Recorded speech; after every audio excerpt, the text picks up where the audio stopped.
تعالى كده مع بعض نروح لرحلة ونتخيل لو قامت الحرب ما بين مصر وإثيوبيا، إيه اللي ممكن يحصل؟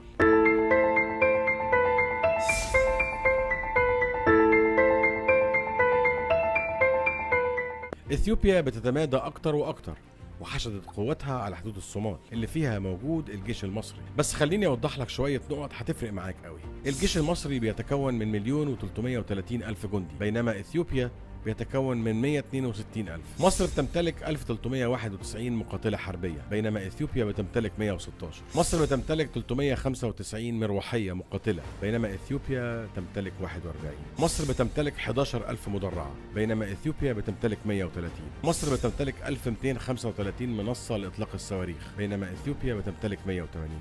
الأهم من كل ده العقيدة القتالية للجندي المصري. إثيوبيا وراها دول تانية بتدعمها، أظن أنتوا عارفينها. لكن خليني اقول لك حاجه، بما اني كنت جندي في الجيش المصري، الجيش المصري جبار، وان الجنود المصريين مستعدين يقتحموا ويسحقوا اي حد يعتدي علينا، على ارضنا، على مؤسساتنا، حتى لو كان عدونا الاكبر وخصمنا اللدود اللي فيه مشاكل بيننا وبينه حاليا وتوتر على الحدود. الجيش المصري عقيده، وبعد كده كل اللي قلت لكم عليه. اشوفكم على خير.